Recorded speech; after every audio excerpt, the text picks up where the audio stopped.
चला तर आज बनवूया चुलीवरती झुणका आणि भाकरी।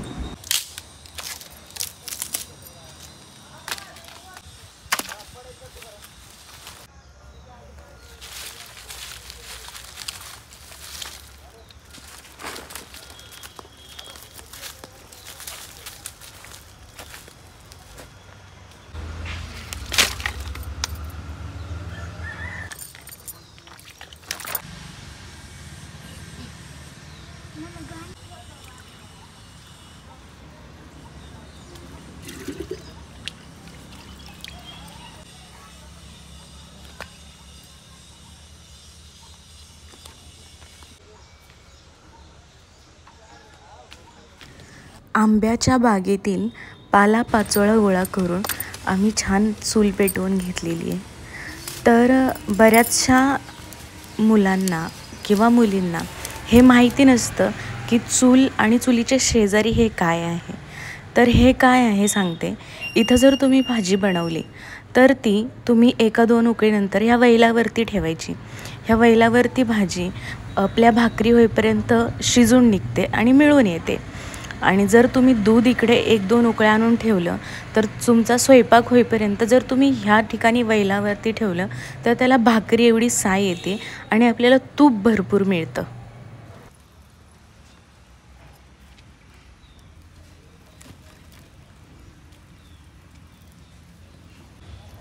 हे अशी गौरी घातल्यामुळं आपल्याला ते पटकन पेटेल।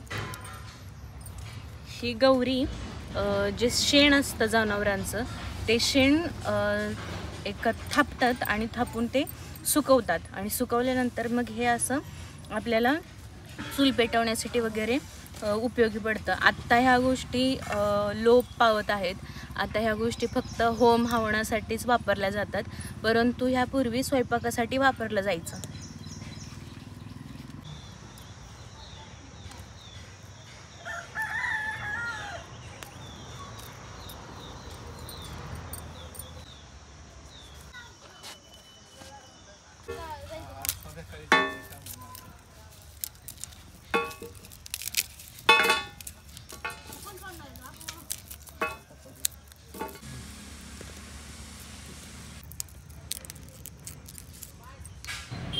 झुणक्यासाठी लसूण सोलून घेतलेले, विळीवरती आता छान बारीक कांदा चिरून घेणार आहे।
हे कांदा चिरताना हे काढायचं, ह्याच्यामुळं हे भाजी केल्यानंतर बरोबर हे भाजीत उभं राहतं आणि भाजी व्यवस्थित दिसत पण नाही आणि हे चवीला पण एवढं चांगलं लागत नाही।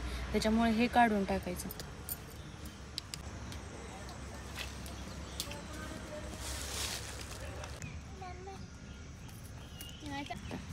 आहे की नाही, आपल्या जुन्या रेसिपी जे आहेत त्यात लसूण कांदा भरपूर असला तरच चांगलं लागतं। इथं आपण तेल घेतलेलं आहे, लसूण घेतलेला आहे चिरलेला, मीठ आहे, कांदा आहे, जिरे आहेत, हळद आहे, धणे पावडर घेतलेली आहे, कढीपत्ता आहे, बेसन पीठ घेतलेलं आहे आणि लाल मिरची पावडर घेतलेलं आहे। आता आपण हा सात्विकचा घाटी मसाला आहे। यामध्ये 30 प्रकारचे खडे मसाले वापरून कांदा लसूण खोबरं यामध्ये आहे। हा मसाला जर वापरला तर तुम्हाला दुसरा कोणताच मसाला वापरण्याची गरज नाही। ह्या रेसिपीसाठी आपल्याला जे नेहमी आपण तेल वापरतो त्यापेक्षा थोडं जास्तच घालायचं।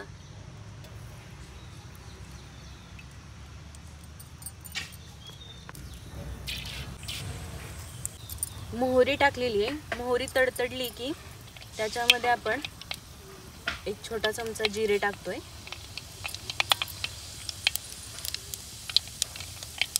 जिरे टाकले की त्यामध्ये आपण कढीपत्ता टाकतो।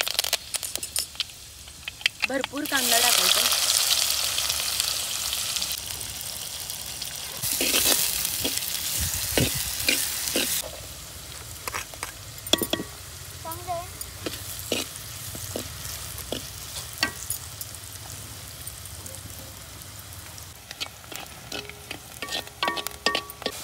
मस्त कलर चेंज झालेला आहे। आता आपण याच्यामध्ये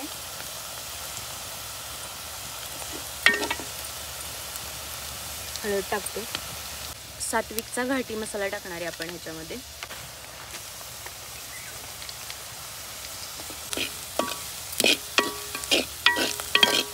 बेसन पीठ टाकतो।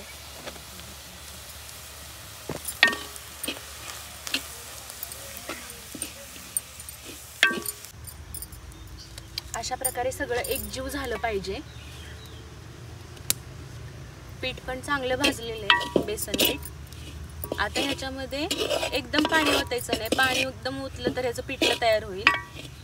पाणी थोडं थोडं ओतायचं म्हणजे याचा मोकळा सुटसुटीत असा झुणका तयार होणार आहे। बेसन गरम झालेलं आहे तर ह्याच्यामध्ये थोडंसं गरम पाण्याचा आपण हापका द्यायचा आणि परत एकदा कालवून घ्यायचं।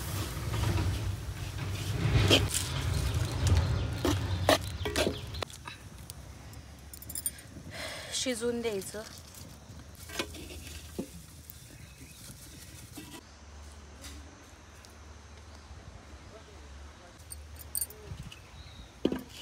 मस्त 10-15 मिनिटं शिजलेले आहे। आता हे मी बाजूला वैलावर ठेवले आणि भाकरी करायला घेते।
मातीच्या तव्यावरती ज्यावेळी तुम्ही भाकरी करताय त्यावेळेस तुम्ही ही गोष्ट लक्षात घ्यायची की जो आपला रेग्युलर तवा असतो त्यापेक्षा हा मातीचा तवा तापायला जास्त वेळ लागतो।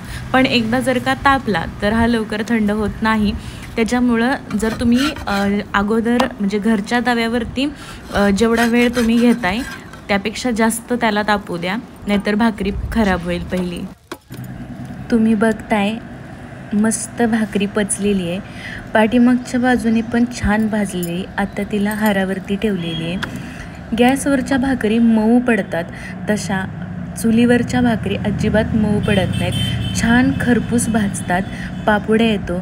आणि हाऱ्यावरती भाजलेली चुलीवरची भाकरी जर तुम्ही कधी खाल्ली असेल तर तुम्हाला नक्कीच माहिती असेल याची टेस्ट गॅसवरच्या भाकरीसारखी कधीच नसते, ती खूप छान लागते।